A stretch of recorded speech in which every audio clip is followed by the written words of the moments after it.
Okay, so the first thing you do for stretching factor, find the absolute value of the multiplier in front of the whole function. Absolute value of negative 2 is 2. Okay, the period can be found by taking 2 pi divided by whatever the multiplier in front of x is. We see that the multiplier in front of x is a 2, so if we reduce this down, we get our period to be pi. And now, to find the phase shift, what we're going to do is, whatever that multiplier is in front of x, you're going to factor that out of all the terms inside your function. So if we take that 2 out of the x, we're left with, or the 2x, we're left with x. If we take a 2 out of 14 pi, or negative 14 pi here, we're left with negative 7 pi. Okay, so the phase shift is the value of x that would make this equal to 0, which is positive 7 pi, so that means 7 pi to the right.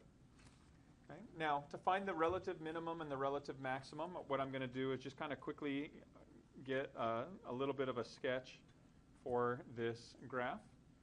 Okay, and so I know I'm shifting down 8, so here's where the midline of my reference graph is going to be. Okay, and then my amplitude is 2, so I'm going to go up 2 for my max and down 2 for my minimum. So this goes to negative 6, this goes to negative 10. Again, this is for my sine, the reciprocal function. Okay, so what I want to do is I want to sketch y equals negative 2 sine of that whole quantity, 2 times the quantity x minus 7 pi, all minus 8. So this is the sketch that I'm looking at here. So if I take my horizontal shift and I move it here, so that this is 7 pi. Again, it doesn't have to be to scale on what I'm sketching right here. But if that's 7 pi, my period is pi, so I'm going to just sketch one period here. And then to find my other critical points, I'm going to have 5 critical points. I have 2 of them here. To find the next one, I cut this in half. Oops, so if this is 1 pi, so this is pi units away, what would this actual value be? It would be all the way to 8 pi. Okay, bless you. Okay, and so since I know I'm going to be cutting this into fourths, I'm going to represent each of these in terms of fourth. I'm going to divide my fraction by, multiply top and bottom by 4. So this is 32 pi over 4.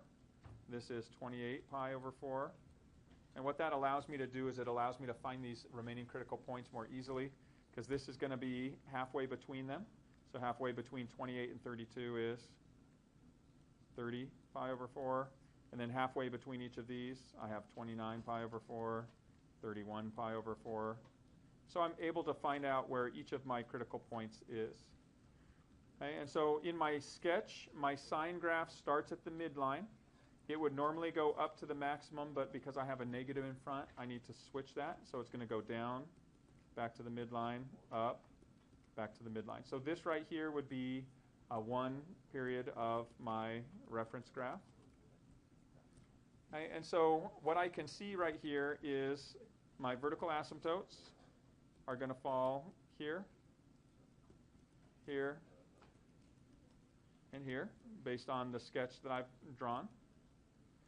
Okay, and my graph itself, which I'll write in red, is going to go here, here, and again, it'll be the rest of this continues.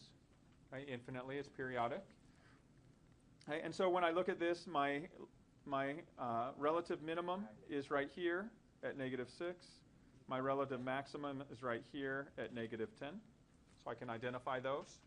And then my vertical asymptote, the nearest to the left of or at the phase shift, my phase shift was to 7 pi. So that's my first vertical asymptote, 7 pi.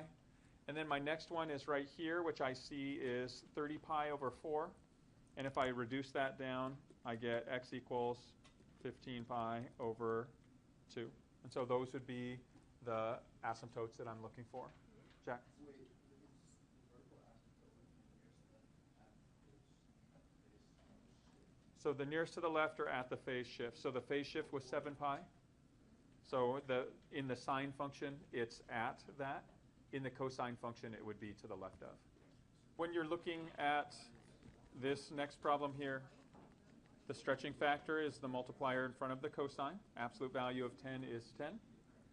Period can be found by taking 2 pi divided by whatever the multiplier coefficient in front of x is, which is 4 pi. The pi's cancel. This reduces to 1/2. So that is your period. The phase shift, when you see here, nothing's being added or subtracted from our x inside the function. So there is no phase shift.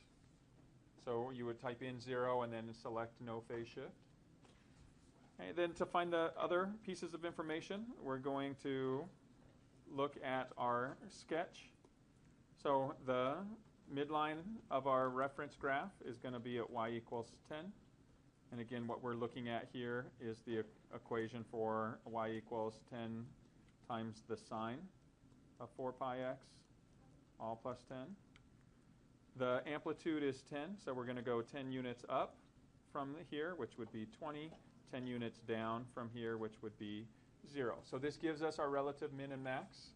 Okay, again, up here we have our minimums, so at 20. Down here we have our maximums at 0. Okay, when we sketch our graph, we have a total period of 1/2, so we start at 0 and go to 1/2. So here's the length of one period. And so if we cut that in half, 1/2 of a half is 1/4. And then each of those we cut in half. 1/2 of 1/4 is 1/8, 2/8, 3/8, 4/8. And you could have, in the beginning, you could have divided top or multiplied top and bottom by 4. So you get 4/8 and 0/8 if you wanted to do it that consistent method, and then cut it in half is 2/8, 1/8, 3/8. Okay, and our sine function is positive, so this is going to go from the midline up to the maximum, and then down to the midline, then down to the minimum, and then back to your midline. Okay, so this is what your basic graph looks like if we were just to sketch. Okay, and so now when we find our vertical asymptotes, I'm just going to use solid green lines here to represent the vertical asymptotes. So here's one, here's one, here's one, again, here's one. So here's the asymptotes that we're looking at. And if I wanted to actually sketch my graph, I draw in my sketches. So this is what my graph looks like. Okay, and so once I know this red is the actual graph of this whole function. My vertical asymptotes, I can identify where they're located. Here, my first one is at 0. So to the left of or at the origin, it's at the origin, so 0. And then the first one to the right of the origin, if I move over, I see that it exists at 1/4 here, so x equals 1/4, and those would be my solutions.